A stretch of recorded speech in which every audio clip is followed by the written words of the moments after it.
ਸਾਂਝੀ ਸੋਚ ਸਾਂਝਾ ਸੁਨੇਹਾ ਦੇ ਸੂਝਵਾਨ ਦਰਸ਼ਕਾਂ ਦਾ ਬ੍ਰੇਕ ਤੋਂ ਬਾਅਦ ਇੱਕ ਵਾਰ ਫਿਰ ਨਿੱਘਾ ਸਵਾਗਤ ਹੈ।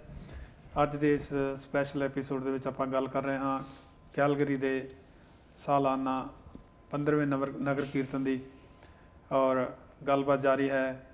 ਭਾਈ ਗੁਰਿੰਦਰ ਸਿੰਘ ਜੀ ਸਿੱਧੂ ਮੁੱਖ ਸੇਵਾਦਾਰ ਦਸ਼ਮੇਸ਼ ਕਲਚਰ ਸੈਂਟਰ ਔਰ Manraj Singh ji chairman Dashmesh culture centre.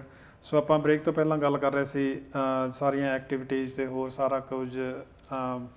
ਹੁਣ ਇਸ ਤੋਂ ਬਾਅਦ ਆਪਾਂ ਆਉਂਦੇ ਹਾਂ, ਕਿਉਂਕਿ ਨਗਰ ਕੀਰਤਨ ਇੱਕ ਧਾਰਮਿਕ ਜਿਹੜਾ ਇਵੈਂਟ ਹੈ ਆਪਣਾ, ਅਤੇ ਪਰ ਕੁਝ ਕਾਰਨਾਂ ਕਰਕੇ ਇਸ ਇਵੈਂਟ ਨੂੰ ਇੱਕ ਮੇਲੇ ਵਾਂਗ ਬਣਾ ਦਿੱਤਾ ਜਾਂਦਾ। ਮੈਂ ਥੋੜ੍ਹੀ ਜਿਹੀ ਇਸ ਬਾਰੇ ਗੱਲ ਕਰਨ ਤੋਂ ਪਹਿਲਾਂ, ਕਿਉਂਕਿ ਮੈਂ ਹੁਣੇ ਇੰਡੀਆ ਜਾ ਕੇ ਆਇਆ ਥੋੜ੍ਹੇ ਦਿਨ ਪਹਿਲਾਂ, ਅਤੇ ਮੈਨੂੰ ਕੇਸਗੜ੍ਹ ਸਾਹਿਬ ਜਾਣ ਦਾ ਮੌਕਾ ਮਿਲਿਆ। ਮੇਰਾ ਦਿਲ ਕਰਦਾ ਸੀ ਕਿ 21-22 ਸਾਲ ਬਾਅਦ ਮੈਂ ਵਿਸਾਖੀ ਉੱਥੇ ਦੇਖਣੀ ਹੈ, ਅਤੇ ਬੜਾ ਮੇਰਾ ਮਨ ਅੰਦਰ ਬਹੁਤ ਚਾਅ ਸੀਗਾ।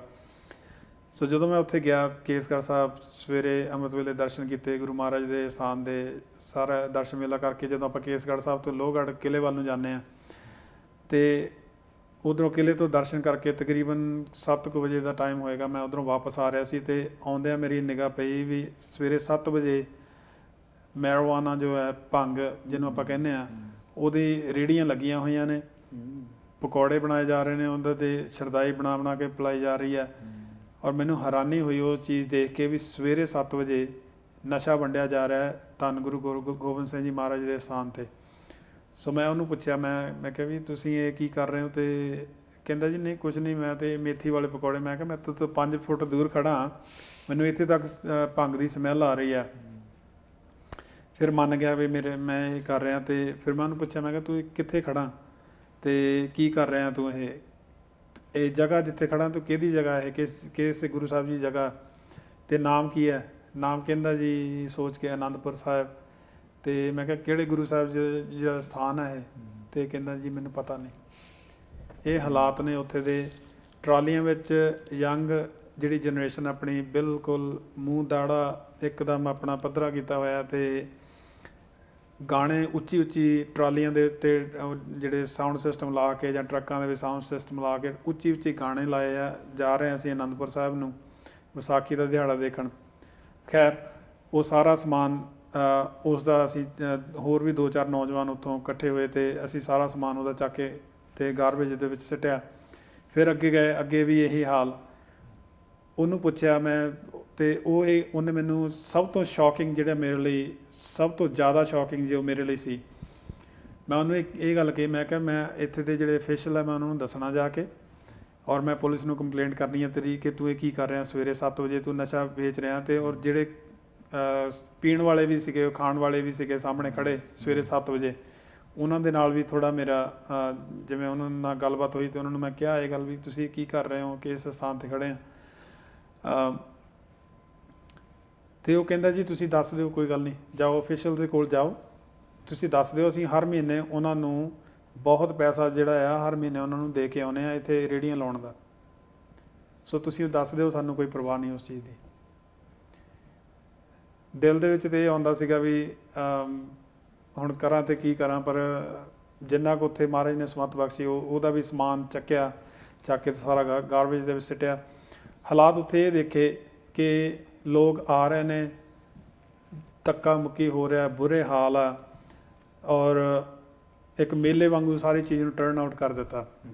ਜਿੱਥੇ ਜਾ ਕੇ ਅਸੀਂ ਕੁਛ ਸਿੱਖਿਆ ਲੈਣੀ ਸੀ, ਕੁਛ ਕਰਨਾ ਸੀ, ਆਪਣੇ ਅਸੂਲ ਕੁਛ ਬਣਾਉਣੇ ਸਨ, ਉੱਥੇ ਜਾ ਕੇ ਅਸੀਂ ਬਿਲਕੁਲ ਹਰ ਚੀਜ਼ ਨੂੰ ਇੱਕ ਪਾਸੇ ਰੱਖ ਕੇ ਬਸ ਧੱਕਾ ਮੁੱਕੀ, ਅਤੇ ਜੋ ਬਚਿਆ ਖੁਚਿਆ ਉਹ ਮੇਲੇ ਵਾਂਗੂ ਦੇਖਿਆ, ਖਾਧਾ ਪੀਤਾ ਅਤੇ ਘਰਾਂ ਨੂੰ ਵਾਪਸ ਆ ਗਏ। ਕਰੀਬ ਆਪਾਂ ਚਲੋ ਇੱਥੇ ਦੀ ਜੋ ਸੁਸਾਇਟੀ ਹੈ ਥੋੜ੍ਹਾ ਜਿਹਾ ਆਪਾਂ ਮੈਨਰਸ ਦੇ ਵਿੱਚ ਰਹਿ ਕੇ ਚੱਲਦੇ ਹਾਂ, ਪਰ ਫਿਰ ਵੀ ਕਿਸੇ ਲੈਵਲ ਤੱਕ ਇਹ ਹੋ ਜਾਂਦਾ ਵੀ ਚਲੋ ਜੀ ਬਸ ਇਹ ਤਾਂ ਨਗਰ ਕੀਰਤਨ ਹੈ ਜੀ, ਸੋਹਣੇ ਕੱਪੜੇ ਪਾਓ, ਸੂਟ ਪਾਓ, ਅਤੇ ਦੇਖੋ, ਅਤੇ ਆਪਣੇ ਵਧੀਆ ਖਾਣੇ ਹੁੰਦੇ ਨੇ, ਪੀਜ਼ਾ ਛਕੋ ਅਤੇ ਘਰਾਂ ਨੂੰ ਚਲੇ ਜਾਓ। ਤੁਹਾਡਾ ਐਤਕੀ ਜਿਹੜੀ ਤੁਸੀਂ ਸਟੇਜ ਲਗਾ ਰਹੇ ਹੋ, ਕਿਉਂਕਿ ਜੂਨ 84 ਦਾ ਵੀ ਆ ਰਿਹਾ, 30 ਸਾਲਾ ਜਿਹੜਾ ਘੱਲੂਘਾਰੇ ਦਾ ਦਿਵਸ ਆ ਰਿਹਾ, ਤੁਸੀਂ ਕੀ ਵੱਖਰਾ ਕਰਨਾ ਚਾਹੁੰਦੇ ਹੋ? ਔਰ ਤੁਸੀਂ ਸੰਗਤ ਨੂੰ ਕੀ ਚਾਹੋਗੇ ਵੀ ਸੰਗਤ ਕਿਸ ਤਰੀਕੇ ਦੇ ਨਾਲ ਜਿਹੜਾ ਇਸ ਨਗਰ ਕੀਰਤਨ ਨੂੰ ਮਨਾਵੇ, ਜਾਂ ਪ੍ਰਚਾਰ ਦਾ ਤੁਸੀਂ ਕਿਹੜਾ ਸਾਧਨ ਐਸ ਕੀ ਚੁਣ ਰਹੇ ਹੋ, how you are doing different or what are you doing different so sangat can ਟੇਕ ਸਮ ਮੋਰ ਉਹ ਤੋਂ ਲਾਹਾ ਲੈ ਸਕੇ। ਸੋ ਦਿਸ ਈਅਰ ਦਾ ਹੀ ਸਾਡਾ ਜਿਹੜਾ ਸਾਡਾ ਨੰਬਰ 1 ਮੇਨ ਚੀਜ਼ ਅਸੀਂ ਡਿਫਰੈਂਟ ਕੀਤਾ ਦਿਸ year is the bigger stage. ਤੇ ਸਟੇਜ ਤੇ ਜਿਹੜੇ ਸਾਡੇ ਸਪੀਕਰਸ ਹੋਣੇ ਆ ਦੇਰ ਗੋਇੰ ਟੂ ਟਾਕ ਅਬਾਊਟ ਜਿਹੜੇ ਪਿਛਲੇ 30 ਸਾਲਾਂ 'ਚ ਸਾਡਾ ਹੋਇਆ। ਸੋ ਸ਼ੁਰੂ ਤਾਂ ਹੁੰਦਾ ਇੱਥੇ 84 ਦੇ ਟਾਈਮ 'ਚ 1984 'ਚ ਰਾਈਟ, ਜਿਵੇਂ ਤੁਸੀਂ ਕਹਿੰਦੇ ਅੱਜ ਦੇ ਟਾਈਮ 'ਚ ਵੀ ਕੀ ਪੰਜਾਬ ਦੇ ਹਾਲਾਤ ਹੈਗੇ ਆ। ਸੋ ਇਹ ਸਾਨੂੰ ਪਤਾ ਇਟਸ ਵੈਰੀ ਇੰਪੋਰਟੈਂਟ ਵੀ ਆਪਾਂ ਜਿਹੜਾ ਸਾਡਾ ਦਾ ਅੱਜ ਕੱਲ੍ਹ ਦਾ ਜਿਹੜਾ ਯੂਥ ਆ ਇਹਨਾਂ ਨੂੰ ਐਜੂਕੇਟ ਕਰੀਏ ਵੀ ਪਤਾ ਲੱਗੇ ਇਹਨਾਂ ਨੂੰ ਵੀ ਦਿਸ ਇਜ਼ਨਟ ਅ ਕੋਇਨਸੀਡੈਂਸ ਰਾਈਟ। ਇਹ ਸਾਡੇ ਪੰਥ ਨੂੰ ਹਰ ਪੱਖੋਂ ਅਟੈਕ ਹੋ ਰਿਹਾ, ਸਾਡੀ ਬੋਲੀ ਤੇ ਸਾਡੀ ਬਾਣੀ ਤੇ ਰਾਈਟ।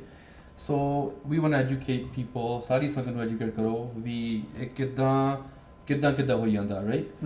ਤੇ ਜੇ ਤੁਸੀਂ ਦੇਖਦੇ ਆ ਜਿਹੜਾ ਹੁਣ ਅੱਜ ਦਾ media it's a lot different from the past media right. ਉਦੋਂ ਜਦੋਂ 84 ਦਾ ਟਾਈਮ ਸੀਗਾ ਉਦੋਂ ਸਾਰਾ ਮੀਡੀਆ ਸਰਕਾਰ ਦੇ ਹੱਥ ਵਿੱਚ ਸੀ, ਉਹਨਾਂ ਦਾ ਨਿਊਜ਼ਪੇਪਰ ਉਹ ਆਪ ਕੰਟਰੋਲ ਕਰਦੇ ਆ, ਨਿਊਜ਼ਪੇਪਰ ਟੀਵੀ ਜਿਹੜਾ ਕੋਈ ਜਾਣਾ ਰਾਈਟ। ਸੋ ਜਿੰਨੇ ਵੀ ਆਪਣੇ ਜਿਵੇਂ ਸੰਤ ਜਰਨੈਲ ਸਿੰਘ ਖਾਲਸਾ ਭਿੰਡਰਾਣੇ ਸੀਗੇ, ਆਈ ਥਿੰਕ ਤੁਸੀਂ ਜਿਹਨੂੰ ਮਰਜ਼ੀ ਪੁੱਛ ਲਓ, ਸਾਡੇ ਪੇਰੈਂਟਸ ਇੰਡੀਆ ਤੋਂ ਆਏ ਆ, ਜਦੋਂ ਆਪਾਂ ਛੋਟੇ ਹੁੰਦੇ ਸੀ ਡੈਡੀ ਉਹਨਾਂ ਨੂੰ ਪੁੱਛਣਾ, ਇੰਨਾ ਪ੍ਰੋਪਾਗੈਂਡਾ ਕੀਤਾ ਗਿਆ ਵੀ ਆਹ ਤਾਂ ਸਾਰੇ ਜਿਹੜੇ ਆਪਣੇ ਦਰਬਾਰ ਸਾਹਿਬ 'ਚ ਸੀਗੇ ਵੀ ਇਹ ਤਾਂ ਸਾਰੇ ਟੈਰਰਿਸਟ ਸੀ।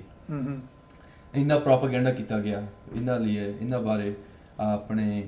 ਸੋ ਜਿਹੜਾ ਅੱਜ ਦਾ media because social media revolution YouTube ਆ ਗਿਆ, ਫੇਸਬੁੱਕ ਆ ਗਿਆ ਐਂਡ ਇਸ ਇਨਫੋਰਮੇਸ਼ਨ ਓਵਰਲੋਡ, ਹੁਣ ਸਾਰੀ ਇਨਫੋਰਮੇਸ਼ਨ ਅਸੀਂ ਸ਼ੇਅਰ ਆਪ ਕਰਦੇ ਹਾਂ ਰਾਈਟ। ਹੁਣ ਆ ਕੇ ਲੱਗਿਆ ਜਿਹੜੀ ਸਾਡੀ ਹੁਣ ਇਨਫੋਰਮੇਸ਼ਨ ਅਸੀਂ ਲੈਂਦੇ ਹਾਂ ਵੀ ਡੋਂਟ ਗੋ ਟੂ ਵੀ ਚਲੋ ਅੱਜ ਦੀ ਖਬਰਾਂ ਕੀ ਸਾਨੂੰ ਦੱਸਦੀਆਂ ਰਾਈਟ, ਵੀ ਰਿਸਰਚ ਕਿਉਂਕਿ ਇੰਟਰਨੈਟ ਵੀ ਆ ਗਿਆ। ਮੋਸਟ ਆਫ ਦਾ ਮੀਡੀਆ ਜਿਹੜਾ ਅੱਜ ਵੀ ਆ ਬਾਇਸ ਉਹ ਤਰੀਕੇ ਨਾਲ, ਕਿਉਂਕਿ ਚਾਹੇ ਪ੍ਰਾਈਵੇਟ ਵੀ ਹੋ ਚੁੱਕਾ ਫਿਰ ਵੀ ਉਹ ਆਪਣੇ ਜਿਹੜਾ ਬਾਇਸ ਤਰੀਕੇ ਨਾਲ ਚੱਲ ਰਿਹਾ। ਹਾਂਜੀ ਸੋ ਦਿਸ ਇਜ਼ ਦਾ ਸਟਫ ਆਪਾਂ ਡਿਲੀਵਰ ਕਰਨਾ ਲੋਕਾਂ ਨੂੰ ਵੀ। ਜਦੋਂ ਆਪਣੇ 84 'ਚ ਅਟੈਕ ਹੋਇਆ ਸੀ, ਅੱਜ ਇਹ ਮੇਰਾ ਖਿਆਲ 50% ਤੋਂ ਵੱਧ ਸੰਗਤ ਨੂੰ ਇਹ ਨਹੀਂ ਪਤਾ ਵੀ ਚਲੋ ਕੱਲਾ ਦਰਬਾਰ ਸਾਹਿਬ ਤੇ ਨਹੀਂ ਅਟੈਕ ਹੋਇਆ ਸੀ, 40 ਗੁਰਦੁਆਰੇ ਹੋਰ ਤੇ ਵੀ ਅਟੈਕ ਹੋਏ ਸੀ ਤੇ ਮੀਡੀਆ ਬਲੈਕ ਆਊਟ ਹੋਇਆ ਸੀ। ਜਿਹੜੇ ਆਪਣੇ ਜਰਨਲਿਸਟ ਸੀਗੇ ਬਾਹਰੋਂ ਆਏ ਉਹ ਵੀ ਸਾਰੇ ਆਉਣ ਨਹੀਂ ਦਿੱਤੇ, ਸਾਰੇ ਬੰਦ ਕਰਤੇ ਸੀ। ਉਹਨਾਂ ਨੇ ਮੇਕ ਸ਼ੋਰ ਕੀਤਾ ਵੀ ਜਿਹੜਾ ਹੋਣ ਲੱਗਿਆ ਵੀ ਖਬਰ ਬਾਹਰ ਨਾ ਜਾਵੇ।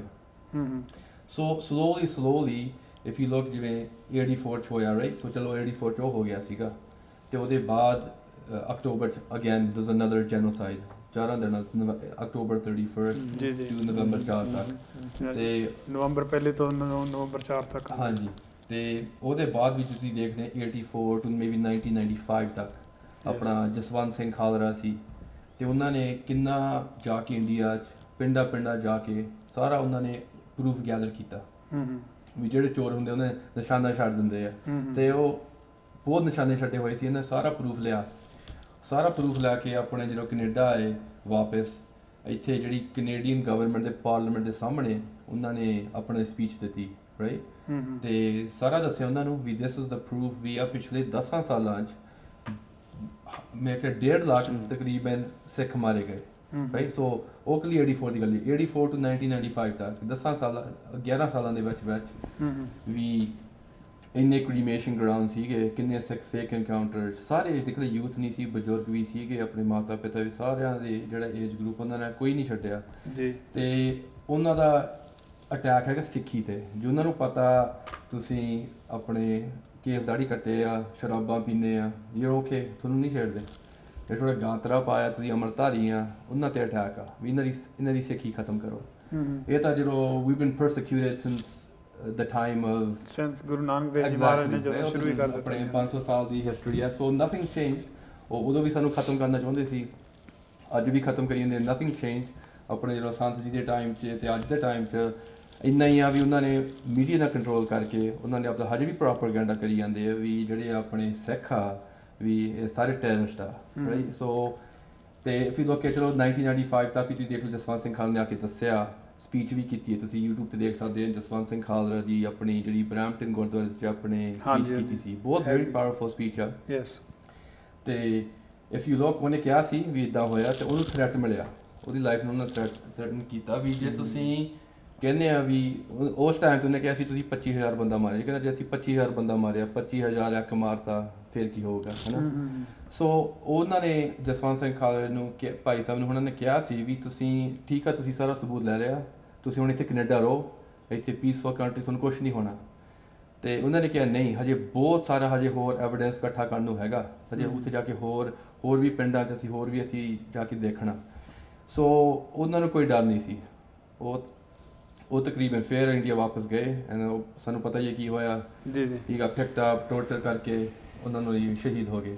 ਸੋ ਤੁਹਾਡਾ ਜਿਹੜਾ ਮੇਨ ਮਕਸਦ ਹੈ ਇਸ ਵਾਰੀ, ਜਿਹੜਾ ਕਿਉਂਕਿ 84 ਦਾ ਜੋ ਘੱਲੂਘਾਰਾ ਦਿਵਸ 30 ਸਾਲਾ ਆ ਰਿਹਾ, ਸੋ ਉਹਨੂੰ ਤੁਸੀਂ ਉਹਦੇ ਆਲੇ ਦੁਆਲੇ ਤੁਸੀਂ ਜਿਹੜਾ ਨਗਰ ਕੀਰਤਨ ਦਾ ਇਵੈਂਟ ਤੁਸੀਂ ਸਾਰਾ ਮੈਸੇਜ ਜਿਹੜਾ ਉਹਦੇ ਆਲੇ ਦੁਆਲੇ ਘੁੰਮੇਗਾ, ਕਿਉਂਕਿ ਕਾਫੀ ਜਿਹੜੇ ਇੱਥੇ ਦੇ ਯੂਥ ਨੇ ਉਹਨਾਂ ਨੇ ਉਹ ਚੀਜ਼ ਨਹੀਂ ਦੇਖੀ, ਤੇ ਜਿਨ੍ਹਾਂ ਨੇ ਦੇਖੀ ਵੀ ਹੈ ਉਹ ਇਹੋ ਜਿਹਾ ਇੱਕ ਬੜਾ ਦਰਦਨਾਕ ਸਾਕਾ, ਉਹਨੂੰ ਹਰ ਕੋਈ ਜਦੋਂ ਵੀ ਕੋਈ ਯਾਦ ਕਰਦਾ ਹੈ। ਤੇ ਮੈਂ ਥੋੜ੍ਹੇ ਦਿਨ ਪਹਿਲਾਂ ਇੰਟਰਵਿਊ ਕਰ ਰਿਹਾ ਸੀ ਕਿਸੇ ਦੀ, ਤੇ ਉਹ ਜਦੋਂ ਵੀ ਕੋਈ ਸਾਕੇ ਨੂੰ ਯਾਦ ਕਰਦਾ, ਚਾਹੇ ਕਿਸੇ ਨੇ ਦੇਖਿਆ ਚਾਹੇ ਨਹੀਂ ਦੇਖਿਆ, ਆਟੋਮੈਟਿਕਲੀ ਸੁਭਾਵਿਕ ਹੀ ਉਹਦੇ ਅੱਖਾਂ ਵਿੱਚੋਂ ਹੰਝੂ ਡਿੱਗ ਪੈਂਦੇ ਨੇ, ਕਿਉਂਕਿ ਜਿਹੜੀਆਂ ਚੀਜ਼ਾਂ ਅਸੀਂ ਅਰਦਾਸ ਦੇ ਵਿੱਚ ਪੜ੍ਹਦੇ ਹਾਂ ਉਹ ਚੀਜ਼ਾਂ ਰੀਸੈਂਟਲੀ ਸਾਡੇ ਨਾਲ ਇਹ ਚੀਜ਼ਾਂ ਹੋਈਆਂ। ਸੋ ਨਗਰ ਕੀਰਤਨ ਦੇ ਵਿੱਚ ਜਿਹੜਾ ਆਪਾਂ, ਕਿਉਂਕਿ ਜਿਹੜਾ ਮੈਸੇਜ ਆਪਣਾ ਉਹ ਸ਼ਾਂਤੀ ਵਾਲਾ ਤੇ ਬੜੇ ਸਹਿਜ ਸੁਭਾਅ ਦੇ ਵਿੱਚ ਆਪਾਂ ਰੱਖ ਕੇ ਸਾਰਾ ਕੁਝ ਕਰਨਾ। ਕਿਸੇ ਨੂੰ ਆਪਾਂ ਪ੍ਰੋਵੋਕੇਟਿਵ ਇਹ ਨਾ ਹੋ ਜਾਵੇ ਕਿ ਹਾਂਜੀ ਕਿਉਂਕਿ ਵੀ ਇਹ ਮੁੰਡੇ ਜੀ ਕੋਈ ਯੰਗ ਯੂਥ ਆਇਆ ਤੇ ਪ੍ਰੋਵੋਕੇਟਿਵ ਕੁਝ ਕਰ ਰਿਹਾ, ਤੇ ਆਪਾਂ ਜਿਹੜਾ ਡਿਊਰਿੰਗ ਦਾ ਨਗਰ ਕੀਰਤਨ, ਜਦੋਂ ਆਪਾਂ ਨਗਰ ਕੀਰਤਨ ਦੇ ਅੰਦਰ ਜਾਣਾ, ਤੇ ਉਦੋਂ ਆਪਾਂ ਕਿਹੋ ਜਿਹਾ ਕੋਈ ਫਲਾਇਰਸ ਆਪਣੇ ਕੋਲ ਹੈਗੇ ਨੇ, ਕੋਈ ਇਨਫੋਰਮੇਟਿਵ ਜਿਹੜੀ ਇੱਕ ਤੇ ਫਲੋਟ ਦਾ ਤੁਸੀਂ ਗੱਲ ਕੀਤੀ ਹੈ, ਫਲੋਟ ਆਪਾਂ ਜਿਹੜਾ ਉੱਥੇ ਪੂਰੀ ਇਨਫੋਰਮੇਸ਼ਨ ਹੋਏਗੀ ਆਪਣੇ ਸਿੱਖੀ ਇਤਿਹਾਸ ਬਾਰੇ। ਤੇ ਡਿਊਰਿੰਗ ਨਗਰ ਕੀਰਤਨ, ਕਿਉਂਕਿ ਤਕਰੀਬਨ 2-2.5 ਕਿਲੋਮੀਟਰ ਦਾ ਜਿਹੜਾ ਸਫ਼ਰ ਬਣ ਜਾਂਦਾ ਹੈ, 2-2.5 ਕਿਲੋਮੀਟਰ ਦੇ ਵਿੱਚ ਜਿਹੜੇ ਆਪਣੇ ਫਲਾਇਰਸ, ਕਿਸ ਤਰ੍ਹਾਂ ਦੇ ਤੁਸੀਂ ਫਲਾਇਰਸ ਵਗੈਰਾ ਕਰ ਰਹੇ ਹੋ? ਫਲਾਇਰ ਦਾ ਜਿਹੜਾ ਹੈਗਾ ਅਸੀਂ ਮੋਸਟਲੀ ਆਫਟਰ ਨਗਰ ਕੀਰਤਨ ਦੇ ਬਾਅਦ ਹੋਊਗਾ ਜਦੋਂ ਆਪਣਾ ਪ੍ਰੋਗਰਾਮ ਹੋਗਾ, ਤੇ ਪਰ ਉਹ ਯੂਥ ਸਾਰੇ ਯੂਥ ਕੋਲੇ ਹੋਣਗੇ ਫਲਾਇਰਸ ਨਾਲ, ਪਰ ਉਹ ਨਾਲ ਦੀ ਨਾਲ ਪ੍ਰਚਾਰ ਕਰੀ ਜਾਣਗੇ। ਸੋ ਨਗਰ ਕੀਰਤਨ ਦੇ ਆਪਣੇ ਉੱਥੇ ਵੀ ਹੋਊਗਾ, ਤੇ ਉਹਦੇ ਬਾਅਦ ਵੀ ਜਿਹੜਾ ਆਪਣਾ ਗੁਰਦੁਆਰੇ ਜਦੋਂ ਵਾਪਸ ਆਵਾਂਗੇ ਉੱਥੇ ਜ਼ਿਆਦਾ ਹੋਊਗਾ ਜਿਹੜਾ ਪ੍ਰਚਾਰ ਦਾ ਹੁੰਦਾ ਵੀ ਉੱਥੇ ਲੋਕੀ ਫਿਰ ਕਾਫੀ ਖਾਣ ਪੀਣ ਦਾ ਵੀ ਹੁੰਦਾ ਵੀ ਨਾਲੇ, ਤੇ ਉੱਥੇ ਨਾਲ ਘਰੇ ਲੈ ਜਾਂਦੇ। ਨਹੀਂ ਤਾਂ ਜੇ ਤੁਸੀਂ ਆਪਣਾ ਪਰੇਡ ਰੂਟ ਤੇ ਕਦੇ ਲੋਕੀ ਸੜ ਜਾਂਦੇ ਆ, ਫਲਾਇਰਸ ਹੁੰਦੇ ਆ ਤੁਹਾਨੂੰ ਹੁੰਦਾ ਤੇ ਸਟੋਰ ਔਨ ਦ ਗਰਾਊਂਡ, ਸੋ ਆਪਾਂ ਟਰਾਈ ਕਰਦੇ ਵੀ ਫਿਰ ਉੱਥੇ ਖਲਾਰਾ ਫਿਰ ਘੱਟ ਪਊਗਾ। ਸੋ ਆਪਣੇ ਕੋਲ ਸਪੈਸ਼ਲ ਜਿਹੜੇ ਪ੍ਰਚਾਰਕ ਵੀ ਆ ਰਹੇ ਨੇ ਇਸ ਵਾਰ ਗੁਰਦੁਆਰਾ ਸਾਹਿਬ ਵਿਖੇ? ਕੋਸ਼ਿਸ਼ ਹੋ ਰਹੀ ਹੈ ਵੀ ਉਹਨਾਂ ਨੂੰ ਬੁਕਿੰਗ, ਤੇ ਆਪਾਂ ਹਲੇ ਕਨਫਰਮ ਨਹੀਂ ਕੀਤੇ, ਸੋ ਹਲੇ ਤਾਂ ਹੀ ਆਪਾਂ ਜਿੰਨਾ ਕੋਈ ਦੱਸ ਸਕਦੇ, ਟਾਈਮਿੰਗ ਵੀ ਬੜੀ ਘੱਟ ਰਹਿ ਗਈ ਹੈ, ਤੇ ਸੋ ਆਪਾਂ ਵੇਟ ਕਰਦੇ ਹਾਂ, ਹੋਪਫੁਲੀ ਕਨਫਰਮੇਸ਼ਨ ਆ ਜਾਂਦੀ ਹੈ। ਤੇ ਅੱਛਾ, ਛੋਟੀ ਮੋਟੀ ਪ੍ਰੋਬਲਮ ਸੀਗੀਆਂ ਲਾਸਟ ਮਿੰਟ, ਸੋ ਵੀ ਜਸਟ ਵਰਕਿੰਗ ਥਰੂ them। ਠੀਕ ਹੈ, ਸੋ ਮਹਾਰਾਜ ਕਿਰਪਾ ਕਰਨ ਆ ਜਾਣ। ਤੇ ਆਪਾਂ ਫਲੋਟ ਦੀ ਗੱਲ ਕੀਤੀ ਸੀ, ਜਿਹੜਾ ਲਾਸਟ ਫਲੋਟ ਆਪਾਂ ਉਹ ਪ੍ਰਚਾਰ ਦਾ ਫਲੋਟ ਆਪਾਂ ਬਣਾਉਣਾ ਆ, ਉਹਦੇ ਤੇ ਇੱਕ ਬੇਸਿਕਸ ਆਫ ਸਿੱਖੀ ਗੁਰਿੰਦਰ ਸਿੰਘ ਉਹਨਾਂ ਨੇ ਦੱਸਿਆ, ਉਹਨਾਂ ਨੇ ਬਹੁਤ ਵਧੀਆ ਉਪਰਾਲਾ ਕੀਤਾ ਆ ਆਪਣੇ ਇੰਗਲੈਂਡ ਤੋਂ ਬੇਸਿਕਸ ਆਫ ਸਿੱਖੀ। ਕੀ ਨਾਮ ਉਹਨਾਂ ਦਾ? ਜਗਰਾਜ ਸਿੰਘ, ਤੇ ਉਹ ਸਾਡੇ ਦੋ ਨੇ ਮੇਨ ਪ੍ਰਚਾਰਕ ਆ, ਤੇ ਉਹ ਟੀਮ ਵੱਡੀ ਬਣਾਈ ਜਾਂਦੀ। ਆਪਣੇ ਕੋਲ ਇੰਨੀ ਹਿੰਮਤ ਹੈ ਨਹੀਂ ਵੀ ਆਪਾਂ ਪੈਨਫਲੇਟ ਬਣਾਈਏ ਵੀ ਕਿਹੜਾ ਜਿਹਾ ਮੈਸੇਜ ਆਪਾਂ ਦਈਏ। ਇਹ ਸਿੰਘਾਂ ਨੇ ਬਹੁਤ ਵਧੀਆ ਤਰੀਕੇ ਨਾਲ ਇੱਦਾਂ ਦਾ ਵਧੀਆ ਮੈਸੇਜ ਲਿਖਿਆ ਵੀ ਨਾਟ ਓਨਲੀ ਆਪਾਂ ਸਮਝੀਏ ਵੀ ਗੋਰਿਆਂ ਵਾਸਤੇ, ਹੋਰ ਬਾਹਰਲੇ ਆਪਣੀ ਕਮਿਊਨਿਟੀ ਨਹੀਂ, ਬਾਹਰਲੀਆਂ ਕਮਿਊਨਿਟੀਆਂ ਵਾਸਤੇ ਮੈਸੇਜ ਆ। ਬਹੁਤ ਵਧੀਆ ਢੰਗ ਨਾਲ ਉਹਨਾਂ ਨੇ ਐਨ ਮੈਸੇਜ ਸੈੱਟ ਕੀਤਾ ਆ। ਸੋ ਇਹਨਾਂ ਦੇ ਫਲਾਇਰ ਆਪਾਂ ਬਣਾਏ ਤੇ ਇਹਨਾਂ ਨੂੰ ਆਪਾਂ ਦੇਣੇ ਆ ਬਾਹਰ, ਤੇ ਨਾਲ ਦੇ ਨਾਲ ਫਲੋਟ ਵੀ ਆਪਾਂ ਉਹ ਬੇਸਿਕ ਆਫ ਸਿੱਖੀ ਪਲੱਸ ਹੋਰ ਵੀ ਆਪਾਂ ਮੇਬੀ ਸ਼ਾਇਦ ਅੰਮ੍ਰਿਤ ਬਾਰੇ ਆਪਾਂ ਗੱਲ ਕਰੀਏ ਜਾਂ 10 ਗੁਰੂਆਂ ਦੀ ਗੱਲ ਕਰੀਏ ਉੱਦਾਂ। ਠੀਕ ਹੈ, ਆਪਾਂ ਇਸ ਬਾਰੇ ਆਪਾਂ ਥੋੜਾ ਗੱਲ ਕਰਦੇ ਹਾਂ ਕਿ ਵੀ ਆਪਾਂ ਹੋਰ ਕਿਹੜੇ ਤਰੀਕੇ ਦੇ ਨਾਲ ਜਿਹੜਾ ਆਪਣਾ ਜਿਹੜਾ ਪ੍ਰਚਾਰ ਹੈ ਸਿੱਖੀ ਦਾ ਉਹ ਆਪਾਂ ਕਰ ਸਕੀਏ, ਕਿਉਂਕਿ ਜਿਹੜਾ ਗੋਰਿਆਂ ਦਾ ਮੀਡੀਆ ਵੀ ਆਇਆ ਹੋਣਾ, ਤੇ ਕੁਝ ਇੱਕ ਮੀਡੀਆ ਜਿਹੜਾ ਹੈਗਾ ਉਹ ਆਪਾਂ ਨੂੰ ਪਤਾ ਵੀ ਆਪਣੇ ਬਾਰੇ ਨੈਗੇਟਿਵ ਵੀ ਲਿਖਦਾ ਔਰ ਬੋਲਦੇ ਵੀ ਆ, ਔਰ ਡਾਕੂਮੈਂਟਰੀਆਂ ਵੀ ਬਣਾਉਂਦੇ ਆ, ਤੇ ਆਪਾਂ ਇਹ ਚਾਹਾਂਗੇ ਆਪਣਾ ਜੋ ਵੀ ਜਿਹੜਾ ਵੀ ਮੈਸੇਜ ਆ ਬੜੇ ਵਧੀਆ ਤਰੀਕੇ ਦੇ ਨਾਲ, ਜੇ ਆਪਾਂ ਜਿਹੜੀ ਆਪਣੀ ਸੱਚਾਈ ਵੀ ਬਿਆਨ ਕਰੀਏ ਔਰ ਮੈਸੇਜ ਵੀ ਪੋਜ਼ਿਟਿਵ ਜਾਵੇ। ਆਪਾਂ ਲੈਂਦੇ ਇੱਕ ਛੋਟਾ ਜਿਹਾ ਬ੍ਰੇਕ, ਮਿਲਦੇ ਹਾਂ ਜੀ ਇੱਕ ਬ੍ਰੇਕ ਤੋਂ ਬਾਅਦ।